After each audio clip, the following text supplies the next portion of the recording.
बिस्मिल्लाहिर्रहमानिर्रहीम। अस्सलाम वालेकुम नाज़रीन, मैं हूं डॉक्टर काशिफ मलिक और आप देख रहे हैं पाकिस्तान 360।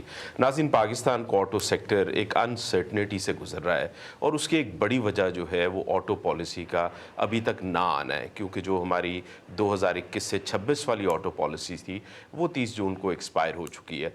बहुत सी डेलिब्रेशंस चल रही हैं, टाइम एंड अगेन कोई ना कोई ख़बर आती रहती है। जो बुनियादी मामलात हैं जो डिस्कस होने वाले हैं वो ये है कि क्या हमें प्रोटेक्शन देनी है, क्या हमें कंपटीशन की तरफ जाना है, क्या हमें एक्सपोर्ट्स की एक्सपेक्टेशन को इंक्रीज़ करना है, क्या हमें एनईवी पॉलिसी ला के ज़्यादा जो है वो जो बैटरी इलेक्ट्रिक व्हीकल्स हैं उसको प्रमोट करना है, क्या हमें इंपोर्ट को रिस्ट्रिक्ट करना है या नहीं करना है। इसके साथ साथ एक इम्पॉर्टेंट बात जो है वो नेशनल टैरिफ पॉलिसी की है, जो कि अक्रॉस द बोर्ड इम्प्लीमेंट होनी है और जिसमें ऑटो सेक्टर अगर आ जाता है तो जो हमारी लोकल मैन्युफैक्चरर्स हैं उनको काफ़ी कंपटीशन फेस करना पड़ सकता है। सो बहुत से मामलात हैं, आज इन्हीं पे हम बात करेंगे। हमें दो एक्सपर्ट्स ने ज्वाइन किया है। डॉक्टर आदिल हैं जो प्रोफेसर हैं IBA में और इकोनॉमिस्ट हैं, और साथ अब्दुर्रहमान एजाज साहब हैं जो फॉर्मर चेयरमैन है Pakistan association of auto parts and accessory manufacturers के।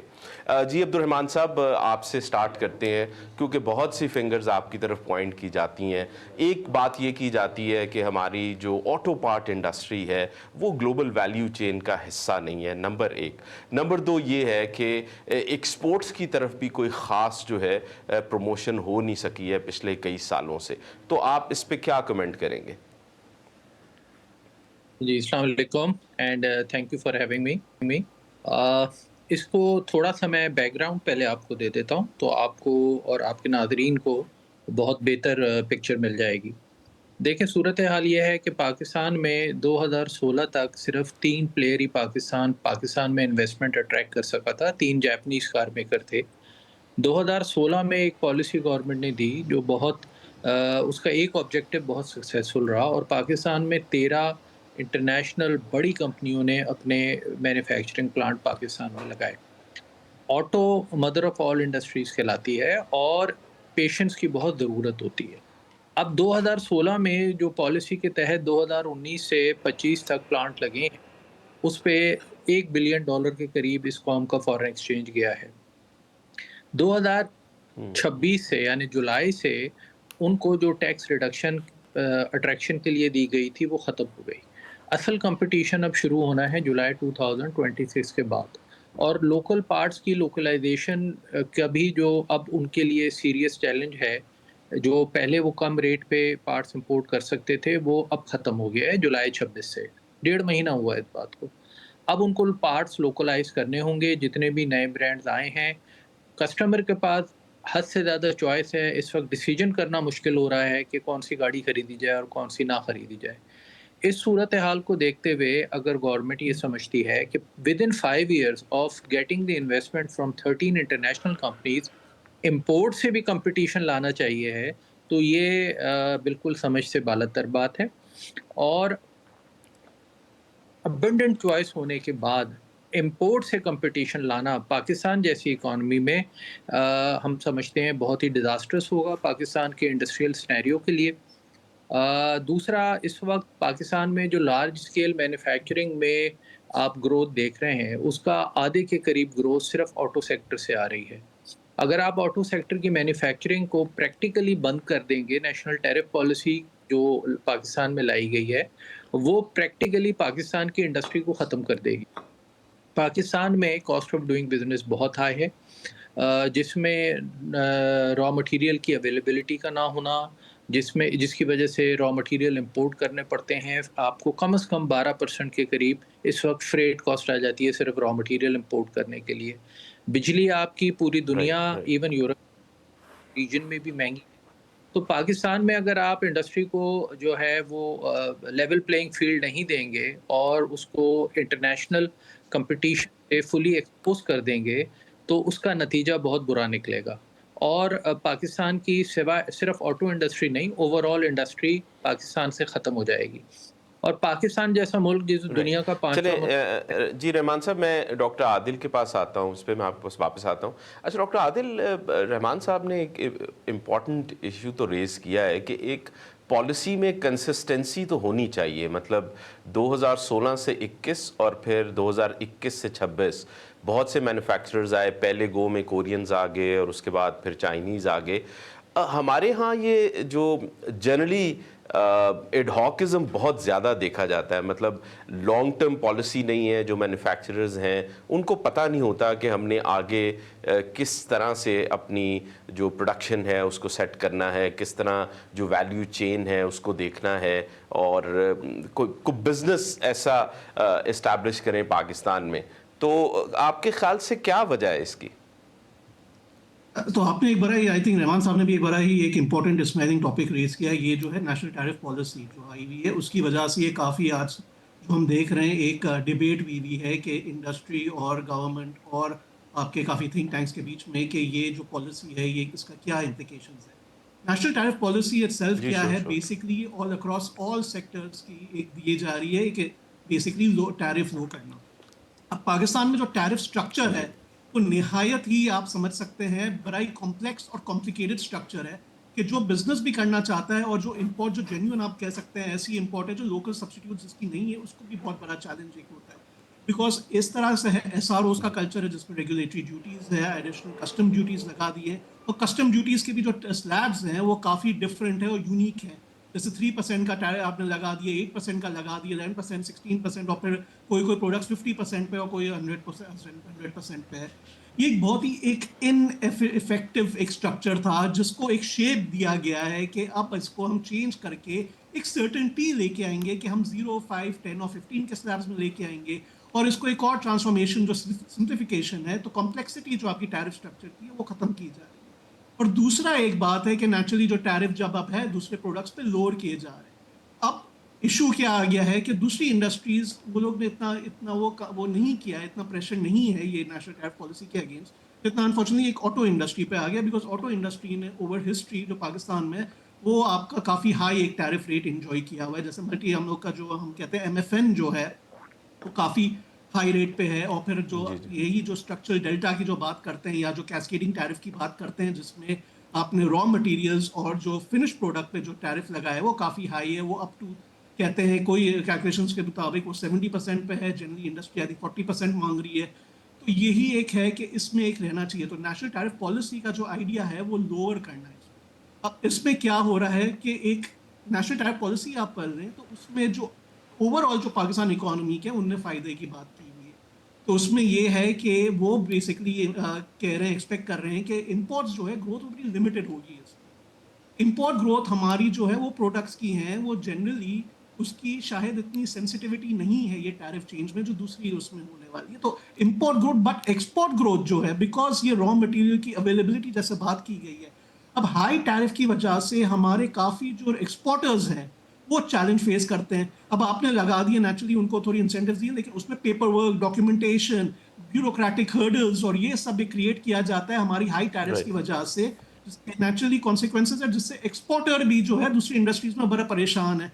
अब वो क्या रहा है कि वो एक्सपोर्टर भी जी, कह रहा है कि सही है अगर हमारी इंपोर्ट्स भी इजी की जाए और उसके साथ जो डॉक्यूमेंटेशन कॉस्ट है और जो आपके गवर्नमेंट के साथ जो डीलिंग जो आपकी जैसे एवरीडे जो एक कंपनी की होती है और प्रोडक्शन में नहीं वो कर सकता तवज्जो, एक्सपोर्टर्स को जो चैलेंजेस है वो भी काफ़ी कम होंगे बिकॉज रॉ मटेरियल्स आपके जो हैं वो काफ़ी कम होंगे। तो एक एक आप बोलते हैं कि एक्सपोर्टर्स के लिए भी एक जनरली दूसरी इंडस्ट्रीज में भी एक काफ़ी फायदा आ रहा है, बट अनफॉर्चुनेटली इसमें काफ़ी रेजिस्टेंस आ रही है। और ये एक इंडस्ट्री के लिए नेचुरली जो पाकिस्तान में है जो इस्टेब्लिश्ड है और जो एक कंपटीशन से जिसका नेचुरली वो नहीं कर पाएंगे कम्पीट, तो उनके लिए तो चैलेंजेस है। बट उसका यही क्वेश्चन है एक पॉलिसी मेकर्स और एज एडवाइजरी जो आप करते हैं, एडवोकेसी जो करते हैं, उनके लिए ये कि उनको एडजस्ट किस तरीके से किया जाए इस नए डायनामिक्स में जिसमें ओवरऑल पाकिस्तान की इकोनॉमी है उसमें फ़ायदा किया जाए। तो इसमें यही एक डिबेट है नेचुरली पुट की जा रही है राइट। सामने कि इंडस्ट्री अफेक्ट हो जाएगी, लेकिन नेशनल टैरिफ पॉलिसी की खुद की जो डॉक्यूमेंट है उसमें वो इंडस्ट्रियल ग्रोथ बल्कि एक्सपेक्ट करते हैं कि इंक्रीज होगी जब नेचुरली आपका कॉस्ट ऑफ डूइंग बिजनेस कम होगा और इंपोर्ट रिलेटेड जो cost of doing business right. Tariffs की वजह से जब गिरेगा तो उससे आपके जो एक्सपोर्टर्स हैं जो डिपेंडेंट है इंपोर्टेड इनपुट्स के उनका फायदा होगा।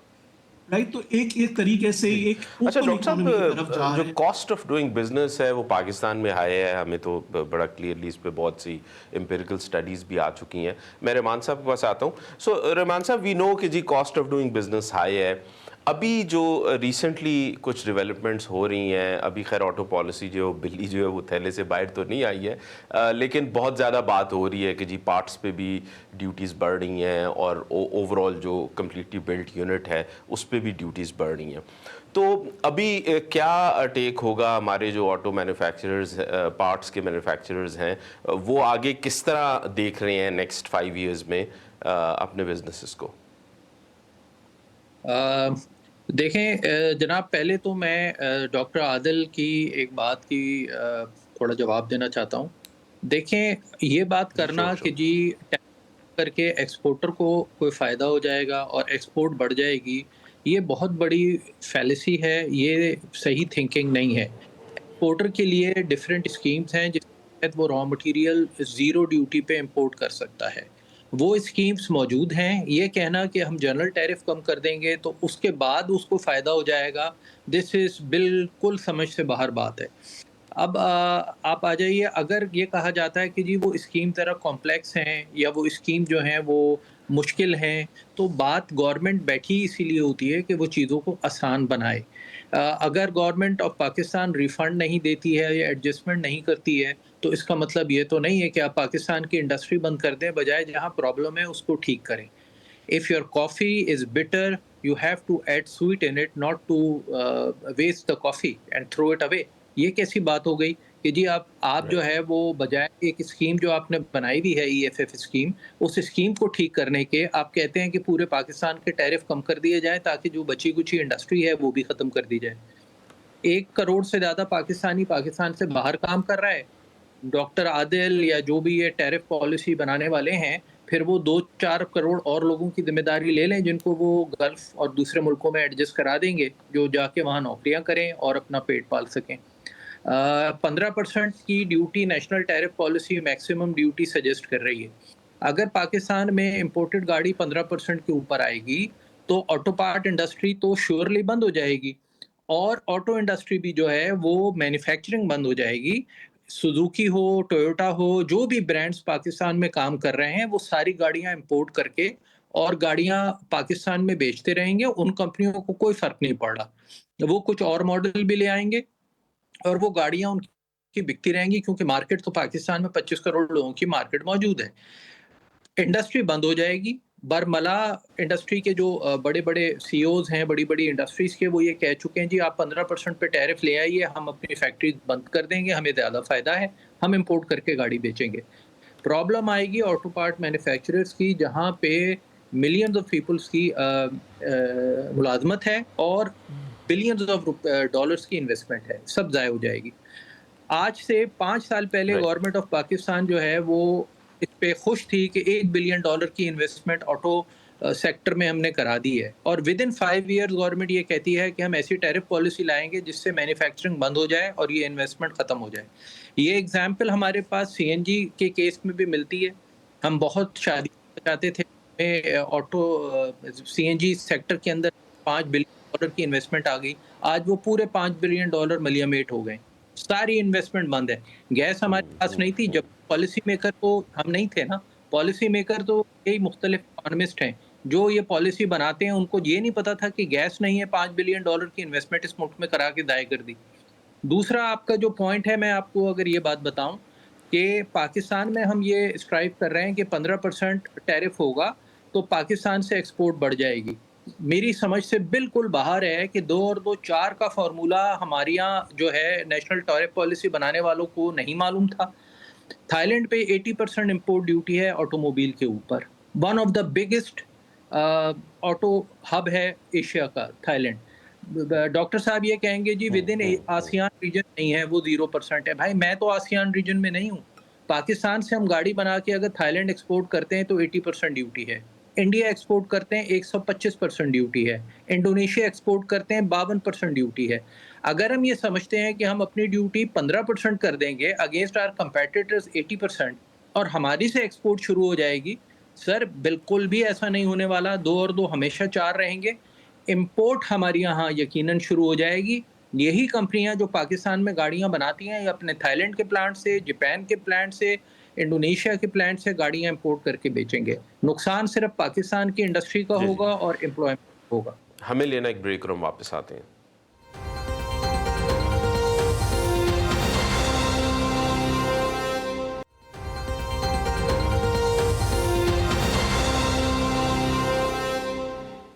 Welcome back. अच्छा डॉक्टर साहब, एक पॉइंट तो है, अगर हम इंपोर्ट ड्यूटीज़ बहुत कम कर दें तो पाकिस्तान की जिस किस्म की ऑटो मार्केट है, आपको पता है कि जापान से और स्पेशली क्योंकि यूज्ड गाड़ियां भी इंपोर्ट करने की बात हो रही थी, तो एक तो ये होगा कि ओवरऑल आइस इंजन्स जो हैं वो प्रॉबेबली डंप होना शुरू हो जाएंगे। हमारे यहाँ जो गवर्नेंस का हाल है वो आपके सामने है। जब तक इंडस्ट्री में या बिजनेसेस की स्किन इन्वॉल्व ना हो, बड़ा मुश्किल होता है। I know the trade offs जो हमें नज़र आते हैं कि क्या हम इंपोर्ट करके कंज्यूमर सरप्लस को इंक्रीज़ कर लें या हमें लोकल प्रोड्यूसर्स को बेनिफिट दे के उनका प्रोड्यूसर सरप्लस जो है वो इंक्रीज़ करना है। लेकिन प्रैक्टिकल लेवल पे तो चैलेंजेस हैं। I understand the trade theory, जो एकेडमिक डिस्कशन हम अक्सर इकोनॉमिस्ट आपस में करते रहते हैं, लेकिन ये प्रैक्टिकल इश्यूज तो हमारे सामने हैं। देखिए देखिए, सबसे पहले तो उनकी मैं एक जवाब दे दूं। इसमें जो एक्सपोर्टर्स की बात की है, प्रॉब्लम पाकिस्तान का क्या है कि हमारे पास नहीं नंबर ऑफ एक्सपोर्टर्स ज़्यादा है और हमारे पास एक्सपोर्ट वॉल्यूम भी बहुत कम है। तो हमें जो ये स्कीम्स मिल भी रही हैं और ये है, राइट, इनका फ़ायदा क्यों नहीं है? Because again cost of documentation. लेकिन हमें वो एनकरेज स्केल करना नहीं है है। एक्सपोर्टिंग राइट, एक्टिविटी नए एक्सपोर्टर्स के लिए। हमने डायनामिज्म लाना है, और डायनामिज्म कैसे ला सकते हैं? अगर आप डॉक्यूमेंटेशन कॉस्ट, तो वो ईएफएस वगैरह वो तो ऑलरेडी एस्टैब्लिश बिजनेसेस के लिए है जो ऑलरेडी एक्सपोर्ट करते हैं। अगर उनको वो इंसेंटिव नेचुरली वो तो देंगे, बट आपका जो नया जो एसएमई है जिसको एक्सपोर्टर बनाना है और जिसका यही पूरा जो मकसद है कि हमने डायनामिज्म लानी है मार्केट में, और कंपटीशन ही सबसे आपका बड़ा इनोवेशन, और यही तो पूरी बात है कि दुनिया में क्या हुआ। अच्छा, थाईलैंड वगैरह की फिर बात आ जाती है कि वहाँ पे लो टैरिफ्स है। आप देखिए, लो टैरिफ्स के साथ वो लोग ने कैपेबिलिटीज बनाई है। थाईलैंड की आप इंडस्ट्री देख लें, वो बिल्कुल हमारे हमारे जैसी थी इन 2000, बल्कि it was worse than us. हमारे थाईलैंड के तो ईस्ट एशियन क्राइसिस आया हुआ था वहाँ पे 1990s में, तो बर्बाद हो चुकी थी इकोनॉमी। वो तो सभी बंद करके जा रहे थे, लेकिन थाई गवर्नमेंट ने पूरी इंसेंटिव दी वहाँ पे कि आप आए, बिजनेस करें, और आपको इतना हम कंपेरेटिव एनवायरनमेंट देंगे कि आप ये एफडीआई पे वो लोग ने अट्रैक्ट किया। ये बाकी चीजें हैं जो गवर्नमेंट से बात करनी है।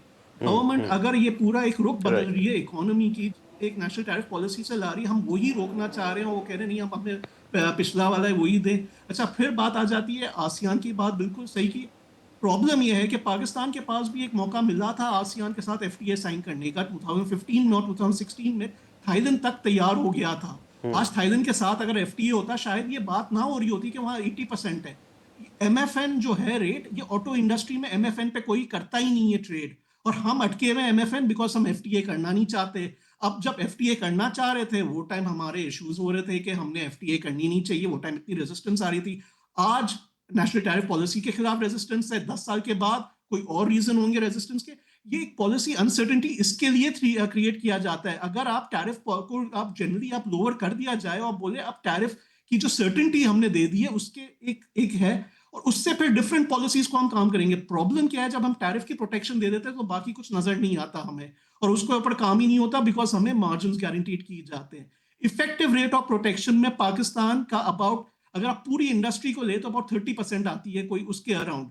वो बेसिकली वियतनाम में नॉन एग्जिस्टेंट है, जीरो के अराउंड है। थाईलैंड में अब मैं देख रहा था कि स्टेटिस्टिक्स तो बहुत ही कम है। और दूसरी बात क्या होती है, हमारा जब इंपोर्ट, अब आप देखें इंपोर्ट क्या होता है, ये भी एक बड़ा एक क्वेश्चन मार्क है। पाकिस्तान में जो गाड़ियां इंपोर्ट होती है वो जापान से आके यही कहेंगे कि सेकंड हैंड गाड़ियां आ रही हैं। ये सेकंड हैंड गाड़ियां क्यों आती है? बिकॉज यहाँ पे आपने मार्केट में डिस्टॉर्शंस क्रिएट किए गए हुए हैं, जिसकी वजह से ऐसी आप बोलते लो क्वालिटी गाड़ी और maybe at higher price आ रही है। जो हमने क्वालिटी एडजस्टमेंट जो प्राइस है वो राइट, काफी एक्सपेंसिव है। अगर आप वैसे डॉलर टू डॉलर देखा करें तो पाकिस्तान में शायद सस्ती गाड़ी है, लेकिन जब हम क्वालिटी देखते हैं गाड़ियों की, ये सेकंड हैंड गाड़ी हैं जो इंपोर्ट हो रही हैं। और चाइना से भी अगर आप देख रहे हैं तो लोग कहते हैं कि ये जो वेरिएंट्स है ये चीपर वेरिएंट्स है compare to the developed markets that they send it to. China का ये बड़ा नोन चीज है कि वो प्रोडक्ट जो पाकिस्तान में बेचता है वो डिफरेंट क्वालिटी की होती है compare to the quality that it sells everywhere else. तो but we end up paying almost the same price for that lower quality than we are paying for the consumers that are getting. Maybe उनको थोड़ी ज्यादा premium price मिल रही हो, but अगर आप affordability में देखें तो ये एक बहुत बड़ा चैलेंज है। पाकिस्तान की लो मोटराइजेशन एक बहुत बड़ी इशू है, और ये लो मोटराइजेशन आप देखें one of the lowest in the world है। इंडिया भी हमारी ट्वाइस एज मच है। तो a lot of these things की करंट जो हमारी ऑटो सेक्टर का जो है, there is a lot of I think opportunities. इसमें हमने काफी आगे कॉन्वर्जेशन करना चाहिए कि हमने किस तरह इसको अल्टरनेट करना है। अगर हम इसको एक कंपेरेटिव एनवायरनमेंट देते हैं तो आपके जो हैं इश्यूज वो किस तरह सॉल्व किए जाए। अब आप गवर्नमेंट से जो हमारे नेचुरली राइट। इश्यूज है, गवर्नमेंट की काफी बाइंडिंग इश्यूज है जो आईएमएफ की तरफ से भी किए गए हैं, उसकी वजह से एक्सपोर्ट्स में हम दे नहीं सकते इंसेंटिव्स। और अगर कॉस्ट ऑफ डूइंग बिजनेस की जब कम किया जाता है उसमें काफी रेजिस्टेंस आ जाती है अनफॉर्चुनेटली, बिकॉज देखिए मार्केट में आप डिस्टॉर्शन लेके आएंगे तो जो एग्जिस्टिंग प्लेयर्स हैं उनको अफेक्ट किया जाएगा। ये एक नोन चीज है कि आपको initial right. Couple of right. Years आपको वो शॉक आएगा, पर जब नई इन्वेस्टमेंट आएगी जी। या नया अच्छा डॉक्टर साहब, मैं रहमान साहब के पास आता तरीका हूँ। आएगा, जब नई रिफॉर्म्स मैं आएंगे रहमान तो साहब फिर के पास आपको आता बात हूँ। होगी। जी जी जी। अच्छा रहमान साहब, देखें एक बड़ा चैलेंज तो स्केलेबिलिटी का है। पाकिस्तान की मार्केट जो है वो, अगर हम कंपेयर करें, हम थाईलैंड की भी बात कर रहे थे, हम तो 200,000 यूनिट्स के पास बैठ रहते हैं। दो इंस्टॉल्ड कैपेसिटी जो है वो तो तकरीबन 5 लाख से ज़्यादा की है। आपके ख्याल से इंडस्ट्री को क्या चैलेंजेस जो हैं वो फेस करने पड़ रहे हैं कि हम स्केल पे नहीं जा रहे? वी अंडरस्टैंड कि कुछ मैक्रो इकोनॉमिक चैलेंजेस भी हैं। मतलब एक छोटी सी बात ये है कि भाई कार फाइनेंसिंग जो है वो आप 30 लाख से ऊपर नहीं करते हैं। साथ साथ खैर वो इंपोर्ट तो चल रही है गाड़ियों की, लेकिन आपके ख्याल से ये हम स्केलेबिलिटी की तरफ क्यों नहीं जा पाते हैं? अ, 3-4 मैं बड़े रीज़न आपको बता देता हूँ। देखिए गाड़ी जो है ना वो एक लग्ज़री प्रोडक्ट है। पाकिस्तान जैसे मुल्क में ये नेसेसिटी नहीं, एक लग्ज़री प्रोडक्ट है। पाकिस्तान की पूरी आबादी का सिर्फ़ 0.1% लोग गाड़ी खरीदते हैं, और इस 0.1% में सारी गवर्नमेंट की बाइंग, सारी कॉर्पोरेट बाइंग जो वो अपने एम्प्लॉइज़ के लिए खरीदती है, सारी मिलिट्री की बाइंग, सब मिला के पाकिस्तान की पॉपुलेशन का 0.1% गाड़ी खरीदती है।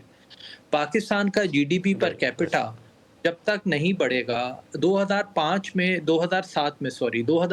में जितनी गाड़ी हमारे यहाँ बिकी, इस साल हमारे यहाँ इतनी ही गाड़ी बिकी 2026 में।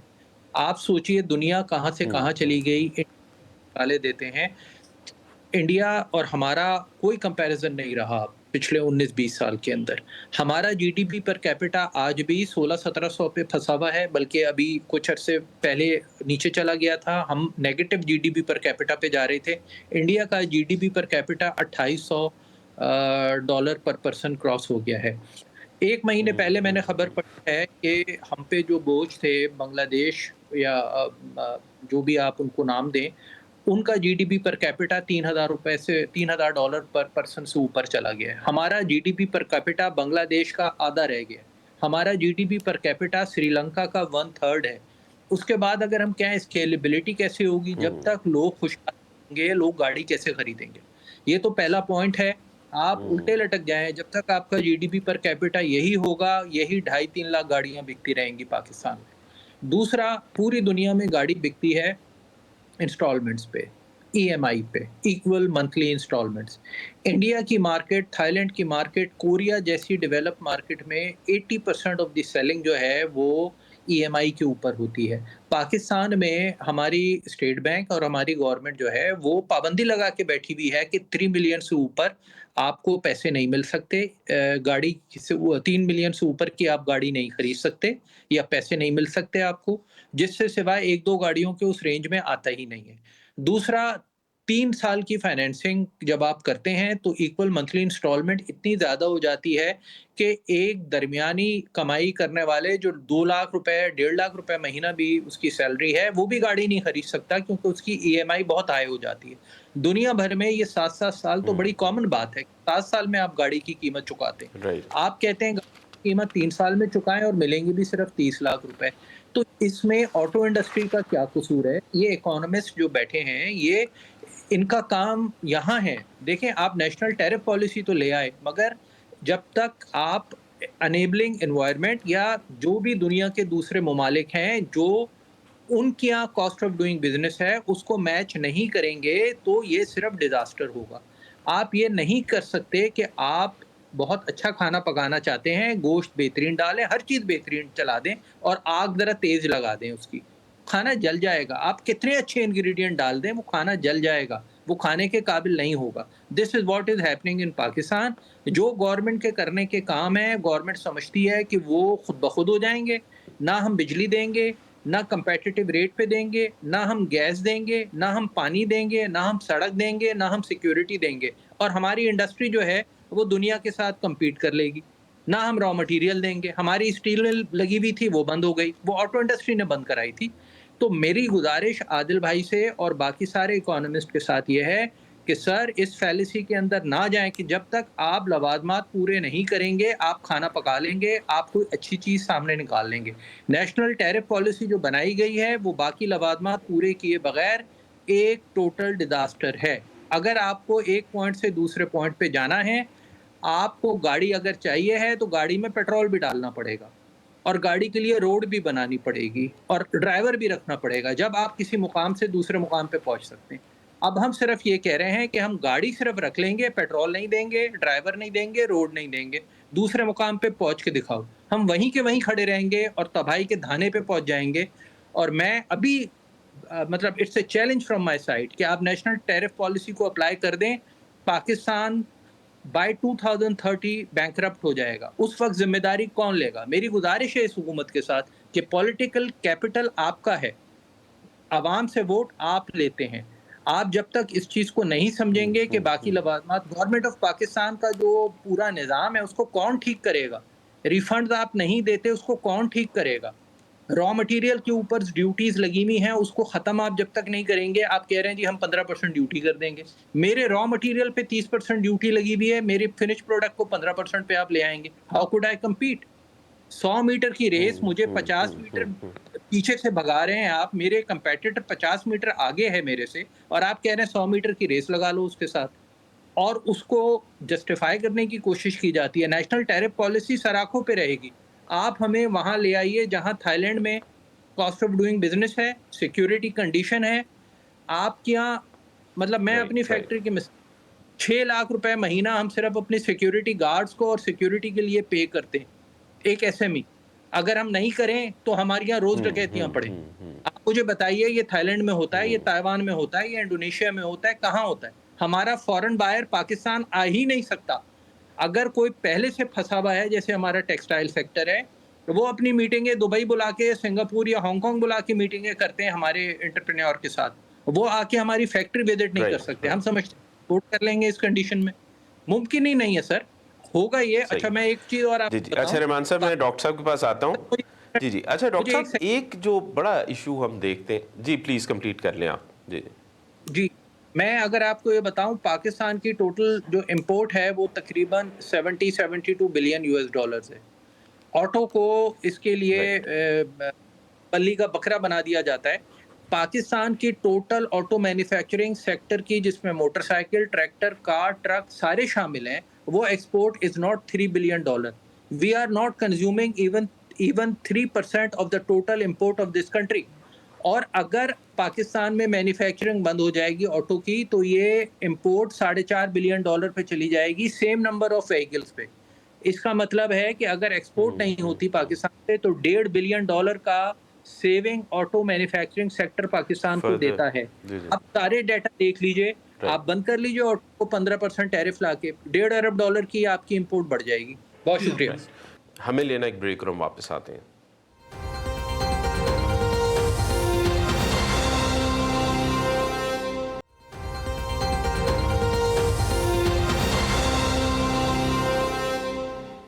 Welcome back. अच्छा डॉक्टर साहब, एक मसला तो हमें नज़र आता है गवर्नमेंट में, अभी जब नेशनल टैरिफ पॉलिसी की बात हो रही है तो इट सीम्स कि कोई कोऑर्डिनेशन एग्जिस्ट नहीं करती है इंडस्ट्रीज़ और प्रोडक्शन के दरमियान।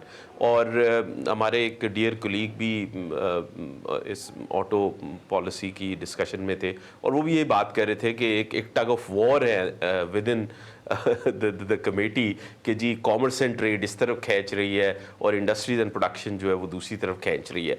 तो ये जो कोऑर्डिनेशन फेलियर्स हैं ये तो फिर अल्टीमेटली बिजनेसेस को कॉस्ट करते हैं, और ऑफ कोर्स आई मीन उसका बर्डन काफ़ी हद तक तो कंज्यूमर्स भी उठाते हैं।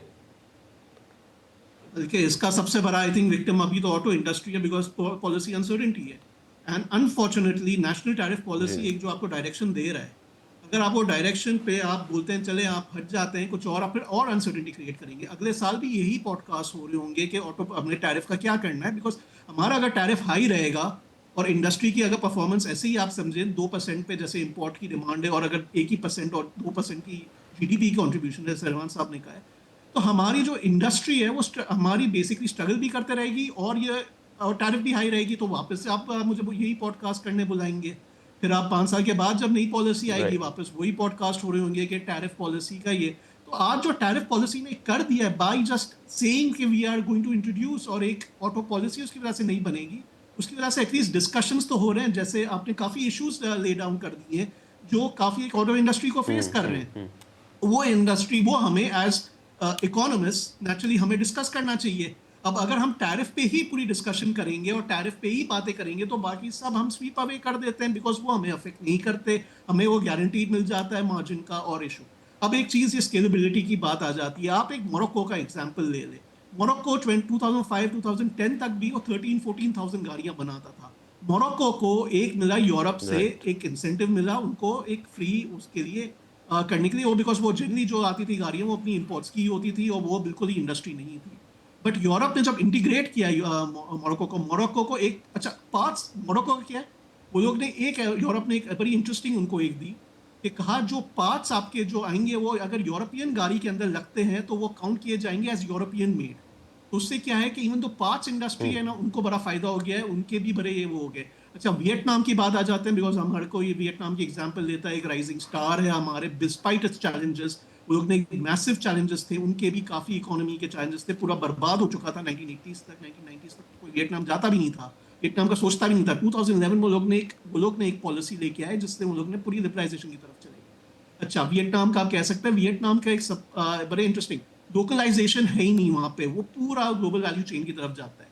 अब प्रॉब्लम पाकिस्तान का क्या है और वही राइट। चैलेंज है हमारे पास, जैसे आपने रिकॉग्नाइज किया एफटीएज नहीं है।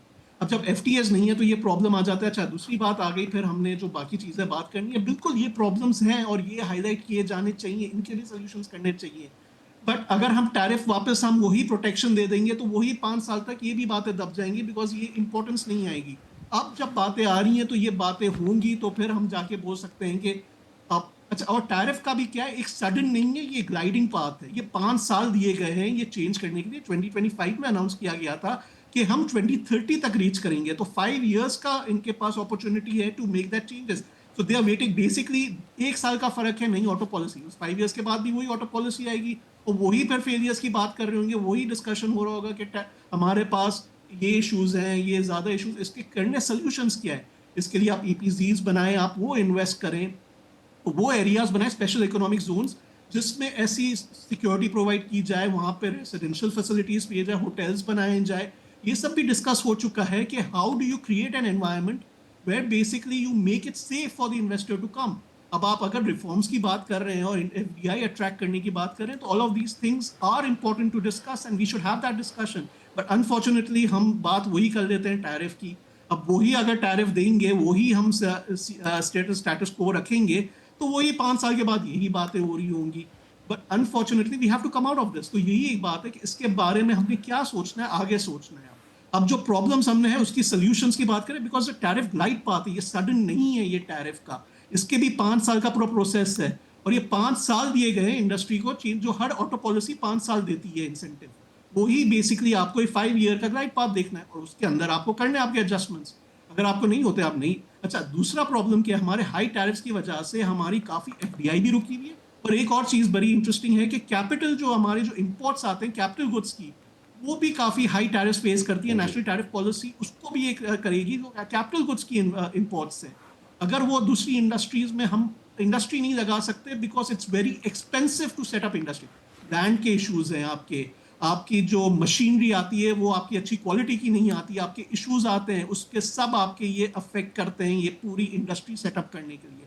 ये बिल्कुल सही कह रहे हैं कि इंडस्ट्री के 1000 प्रॉब्लम्स है, बट आइडिया यही है कि अगर उसको सॉल्व नहीं करेंगे तो उसको सॉल्व तभी होगा जब इंडस्ट्री को हम कहेंगे देखिए ये तो हम पाथ एक दे रहे हैं, पाथ एक ग्लाइड पाथ कहा जाता है, इसको कोई सडन शॉक नहीं है, ये 5 साल का ग्लाइड पाथ है, बड़ी ईजी एक तरीके से बोलते स्मूथ तरीके से एक लोड करने का कहा है। वो 5 साल आपको ऑटो पॉलिसी के भी मिलते हैं, तो अगर आप 5 साल ऑटो पॉलिसी की भी आप फिर फेलियर की बात करेंगे कि अभी से ही बोलेंगे जो ऑटो पॉलिसी आनी है वो फेल होनी है, राइट? तो वही बात है, अगर नेशनल टैरिफ पॉलिसी भी फेल होना है तो वो भी यही है, सेम चीजें हैं, तो वही एक इशू आ जाता है, right? It all adds right. Up to that, to the challenges that we face. Right, चलिए मैं रहमान साहब के पास आता हूँ। अच्छा रहमान साहब, अभी आपने हम इंपोर्ट बिल की भी बात कर रहे थे। हमारा बहुत मेजर बिल जो है वो तो पेट्रोलियम इंपोर्ट्स का है, और गवर्नमेंट ने ये बात की थी जी एक एनईवी पॉलिसी आएगी जिसमें बीईवीज, पीएचईवीज, हाइब्रिड्स जो है उन पे जो है वो ड्यूटी कम की जाएगी और उनको इनकरेज किया जाएगा।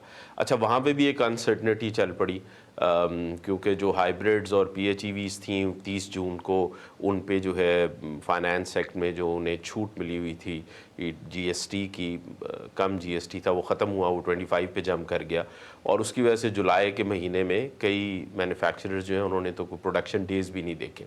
वो खैर अभी तक अनसर्टनिटी तो हल नहीं हुई है। तो इंपोर्ट बिल को ख़त्म करने के लिए स्टेट इधर भी फेल हो रही है कि भाई आप एक क्लियर पॉलिसी रख तो देना एनईवी के लिए कम से कम, कि हम अपनी रिलायंस जो है वो कम करें पेट्रोल पे और डीजल पे। यही तो सारी बात है ना। डॉक्टर साहब जो बात कर रहे हैं वो किताबों में लिखी हुई है, एक्सेप्ट कर रहे हैं कि ये प्रॉब्लम है। हम घोड़े के को गाड़ी के आगे बांधते हैं। नेशनल टैरिफ पॉलिसी या हमारे इकोनॉमिस्ट कह रहे हैं कि गाड़ी आगे होगी, घोड़ा उसके पीछे बंधेगा। जब तक आप एनवायरनमेंट नहीं देंगे, जब तक आप इंडस्ट्रियलाइजेशन के लिए जो गवर्नमेंट के काम है वो आप नहीं करेंगे, रेड टेपिज्म से लेके सारी चीजें डॉक्टर साहब ने गिनवा दी। मगर डॉक्टर साहब शायद इस राइट। उम्मीद पे हैं जब टैरिफ पॉलिसी के तहत इंडस्ट्री बंद हो जाएगी इसके बाद ये काम ठीक करना शुरू करेंगे। भाई, मरे हुए आदमी को आप पूरी दवाइयों की फैक्ट्री उसकी कब्र पे उलट दीजिए, वो जिंदा नहीं होता। आप पहले चीजें तो ठीक करें, सारी चीजें गिनवा रहे हैं मगर वो चीजें बाद में करेंगे, पहले टैरिफ को हम कम करके इंडस्ट्री को खत्म करेंगे। दूसरा, आप ही ने अभी जो ये एनईवी की बात की है, अब आप देख लीजिए ना सूरत हाल क्या है। एक पॉलिसी जो आनी है वो इतने सारे लोग उस पॉलिसी के अंदर इन्वॉल्व कर दिए गए हैं। एक काम है मिनिस्ट्री ऑफ इंडस्ट्रीज का, लाइन मिनिस्ट्री ऑफ इंडस्ट्रीज है। मिनिस्ट्री ऑफ इंडस्ट्रीज जो पॉलिसी ला रही है उसके अंदर इतनी ज्यादा दूसरी जगह से इनपुट और रुकावटें हैं कि वो पॉलिसी नहीं आके देख रही। पूरी इंडस्ट्री इस वक्त जो है बंद पड़ी है, पीएचईवी और एचईवी की प्राइसेस नहीं सामने आ रही, इनवॉइसेस नहीं कट रही। आप गवर्नमेंट अगर इस तरीके से हमारे यहाँ काम होगा तो फिर आप बताइए कि आप टैरिफ भी अप्लाई कर देंगे तो फिर बचेगा क्या हमारे यहाँ? मुझे इसका जवाब आदिल साहब दें कि ये सारी एनवायरनमेंट सारी चीज़ें इन्होंने खुद गिनवा दी। जब तक ये ठीक नहीं होगी, ये टैरिफ जो आप कह रहे हैं ये टैरिफ ठीक हो जाएंगे। दूसरी बात आपने मेरे से अभी ये की कि हम अगले साल फिर ये शो कर रहे होंगे, 5 साल बाद फिर शो कर रहे होंगे। भाईजान, कम से कम अगर हम सर्वाइव कर रहे हैं तो मैं और आप बैठ के कोई बात करने की पोजीशन में हैं। आप नेशनल टैरिफ पॉलिसी इसी एनवायरनमेंट पे अप्लाई कर दीजिए, कम से कम मैं तो होऊँगा ही नहीं। फिर ना शो होगा, ना इंडस्ट्री होगी, ना कोई बातचीत करने की गुंजाइश रह जाएगी। तो पहले चीज़ों को ठीक कीजिए, इसके बाद आप टैरिफ को इंटरनेशनल कम्पेटिटिवनेस से भी नीचे ला रहे हैं, तो फिर जाके आप उसके ऊपर बात करें। एफटीए करेंगे नहीं, कहेंगे एक्सपोर्ट क्यों नहीं कर रही इंडस्ट्री? साउथ अफ्रीका जो है वो पूरे अफ्रीकन रीजन में ज़ीरो ड्यूटी पे गाड़ी बेच सकता है। हमें 30% ड्यूटी लगती है। मैं क्या करूँ? ऑटो इंडस्ट्री जाके कीनिया के साथ, मोज़ाम्बिक के साथ, चाड के साथ हम जाके एग्रीमेंट कर सकते हैं। साउथ अफ्रीका 0% ड्यूटी पे वही गाड़ी टोयोटा बेचेगा, हम 30% पे बेचेंगे। सवाल हमसे पूछा जाएगा आप गाड़ी एक्सपोर्ट क्यों नहीं कर रहे? भाई, ये काम तो मेरा है नहीं ना, ये तो गवर्नमेंट ऑफ पाकिस्तान का काम है कि जहां हमारी मार्केट है वहां पे आप ऐसे एग्रीमेंट्स करें कि हमारी प्रोडक्ट वहां जा सके। इंडिया ने किए में, आज इंडिया की एक्सपोर्ट बूम कर रही है। हमारे कौन से एग्रीमेंट हैं जो जिसके राइट। तहत हम गाड़ी, और जब तक आप ये चीज़ें ठीक नहीं करेंगे, सिर्फ आप ख्वाब देख सकते हैं कि ये हो जाएगा और वो हो जाएगा। मिसाल आप दे रहे हैं जिन मुल्कों की, मोरक्को की आपने अभी खुद मिसाल दी। मोरक्को की मिसाल आप दे रहे हैं कि यूरोपियन यूनियन ने मेड इन मोरक्को पार्ट को ये डिक्लेयर किया कि ये मेड इन यूरोप कंसिडर किया जाएगा। तब जाके उनकी ग्रोथ हुई ना। यहाँ आप किसी को भी नहीं नज़र आ रहा कि ग्रोथ कैसे हुई। मिसाल आप खुद दे रहे हैं। आप मुझे बताइए, मेड इन पाकिस्तान पार्ट को थाईलैंड में made in Thailand part consider किया जाएगा, फिर मैं पूछता हूँ फिर आप मेरे से पूछें कि एक्सपोर्ट क्यों नहीं हो रही? मिसाल आप जो दे रहे हैं वो मिसाल पर्टिनेंट ही नहीं है। मैं कैसे एक्सपोर्ट करूँ? मोरक्को की एक्सपोर्ट बड़ी इसी वजह से Right. है कि यूरोपियन यूनियन ने उनको मेड इन यूरोप का दर्जा दे दिया है। सवाल हमसे है और मिसाल हमें मोरक्को की दी जाती है। मोरक्को को खाने के लिए आप दे रहे हैं गोश्त, हमें खाने के लिए दे रहे हैं घास और कह रहे हैं बराबर की रेस लगा लो। अभी जवाब जी जी जी सही। जी जी थैंक यू। जी आदिल, डॉक्टर आदिल आप कमेंट करना चाह रहे हैं? जी बिल्कुल, एक कमेंट ये है कि देखें, जब एफटीए की बात हो रही थी वो टाइम की बड़ी रेजिस्टेंस आती थी इंडस्ट्री की तरफ से कि एफटीए नहीं साइन करें, ये थाईलैंड हमें हमारी इंडस्ट्री को वो कर देगा अफेक्ट। ये 10 साल पहले था। ये हर चीज पाकिस्तान ट्राई कर चुका है, बट आपकी लॉबिंग ग्रुप्स यहाँ पे जितनी इतनी पावरफुल हैं तो वो आपको हर चीज रोक देती है अनफॉर्चुनेटली। आप देखें इंडस्ट्री की लॉबी आपको हर चीज में, आपको जो एफटीएस की बात है, हम क्यों नहीं है, अगर एफटीए वैसे तो कंज्यूमर के लिए तो बेस्ट है, अगर थाईलैंड से हो जाता, चाइना के साथ एफटीए हुआ है लेकिन उसके साथ आपके हजार प्रॉब्लम्स है, बिकॉज हमने वही जैसे आप कह रहे हैं एग्रीमेंट्स आगे नहीं जाती है, उसमें वही प्रॉब्लम हो जाते हैं कि हमारी ऑटो में देखें चाइना के साथ कोई वो उसकी वही हाई टैरिफ पे आती है ऑटो की पार्ट्स और गाड़ियां भी, राइट। उसमें आप देखें कि बहुत इश्यूज हैं। राइट। अच्छा, मोरक्को वगैरह की बात कर लेते हैं हम। मोरक्को और उसमें यही था, वो लोग की भी इंडस्ट्रीज की काफी आप थाईलैंड की एक ले लें एग्जांपल, ईस्ट एशियन क्राइसिस हो रहा था, वहां पे इकोनॉमी बर्बाद हो चुकी थी, इकोनॉमी नहीं एग्जिस्ट कर रही थी। दे हैड टू, बट वो लोग ने डिसाइड किया कि हमने ये करना ही है, हमने मूव करना है बिकॉज, और चाइना को भी फोर्सफुली किया गया डब्ल्यूटीओ के थ्रू ओपन, और चाइनीज भी इंडस्ट्रीज इतनी सपोर्ट नहीं करती थी ओपननेस, बट वही करना पड़ा उनको, मजबूरन करना पड़ा। और देखें आप आज चाइना कहाँ पहुंच गए राइट। अपनी ऑटो इंडस्ट्री लेके। तो ये सही सब सही चीजें सही हैं सही जहां सही। पे ओपननेस के बहुत ही फायदे हैं, बट अनफॉर्चुनेटली हम we are the most protected economy now considered in the world, और आप देख रहे हैं इसकी statistics, and this is the reason why कि हमारी ऑटो इंडस्ट्री ग्रो नहीं है, because auto industry requires participation in global value chains. अगर आप ग्लोबल वैल्यू चेन्स में पार्टिसिपेट नहीं करेंगे, आपकी ऑटो इंडस्ट्री नहीं बनेगी, और ग्लोबल वैल्यू चेन्स सबसे बड़ी है, आपको ओपन करनी पड़ेगी मार्केट, वरना ग्लोबल वैल्यू चेन्स एस्टैब्लिश नहीं होंगे, और ये राइट एस्टैब्लिशमेंट की तरफ राइट जाएगा। ये राइट। अनफॉर्चुनेट एक शॉक है, इसमें बहुत सी रेजिस्टेंस आएगी, ये रेजिस्टेंस नॉर्मल है, बट ये एक डायनामिज्म की शॉक होती है। आप कोई नई चीज लेके आते हैं तो उसमें नेचुरली एक आता है, बिकॉज स्टेटस को वाले नहीं चाहते कि ये चेंज हो। तो यही एक हम देख रहे हैं हमारी इकोनॉमी में, हमारी ऑटो इंडस्ट्री में। तो ये बड़ा इंपॉर्टेंट आई थिंक इसमें जी ये है, थैंक और यू। ये रेजिस्टेंस बिल्कुल thank you doctor Adil for joining, thank you Rahman साहब फॉर ज्वाइनिंग। affected। नाज़रीन, ऑटो सेक्टर जो है वो चैलेंजेस से गुजर रहा है। अगर हम नेशनल टैरिफ पॉलिसी की बात करें तो of course I mean theoretically वो बहुत अच्छी नज़र आती है, लेकिन जो इंडस्ट्री का गिला है वो भी बिल्कुल ठीक है कि कॉस्ट ऑफ डूइंग बिजनेस इस हद तक ज़्यादा है और वो दिन ब दिन बढ़ रहा है। और इस दिन ब दिन बढ़ने के बावजूद अगर आप जो फिनिश प्रोडक्ट है उस पर ड्यूटी कम कर देंगे तो किस तरह मामला जो है वो आगे चलेंगे। सो डॉक्टर आदिल का point is very well taken. Yes, national tariff policy is good, but लेकिन नेशनल टैरिफ पॉलिसी खाली काफ़ी नहीं है। इसके साथ साथ गवर्नमेंट को जो कॉस्ट ऑफ डूइंग बिजनेस है लोकल इंडस्ट्री के लिए, उसको बहुत कम करना पड़ेगा ताकि वो कम्पीट कर सकें इंटरनेशनल कंपेटिटर्स के साथ। इंशाल्लाह अगले प्रोग्राम में फिर मुलाकात होगी। अस्सलाम वालेकुम।